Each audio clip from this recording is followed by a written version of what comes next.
Facts show the extreme lengths that one DPS trooper went through to sexually exploit female drivers that he had pulled over.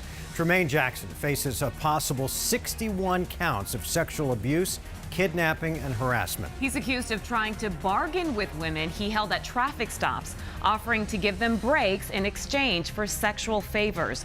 We have team coverage on this disturbing story, and let's start first with Team 12's Joe Dana and the question of why this trooper wasn't wearing a body camera. Joe? DPS is the largest police agency in Arizona that does not use body cameras on its officers. When he was leading Mesa Police, DPS Director Frank Milstead was an early supporter of body cams, but now, in his position as head of DPS, Milstead is defending the fact his agency does not use them. When Trooper Tremaine Jackson pulled over a nightclub dancer, he allegedly asked her to dance for him. To a woman he stopped near this Jack-in-the-Box off the I-10 freeway, he allegedly asked for sex and threatened to arrest her if she said no. And to a woman stopped near this tire shop, Jackson allegedly threatened to arrest her for DUI, even though there is no evidence she had been drinking. Those alleged conversations and others would either be recorded as evidence against him or would possibly not have taken place at all if Officer Jackson had been required to wear a body cam.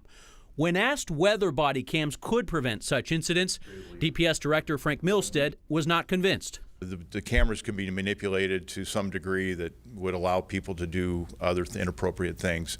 Asked to explain Milstead's statement, a DPS spokesman said Jackson falsified records related to traffic stops and could have turned off his camera, adding that someone such as Jackson, who is willing to compromise so much by his actions, can easily manipulate a camera to not document a stop.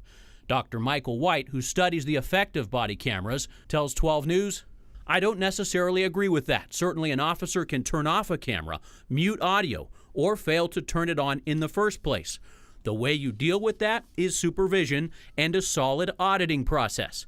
White says if an officer is not producing body camera footage when they should, red flags would likely indicate a problem. According to White, body cameras result in fewer complaints.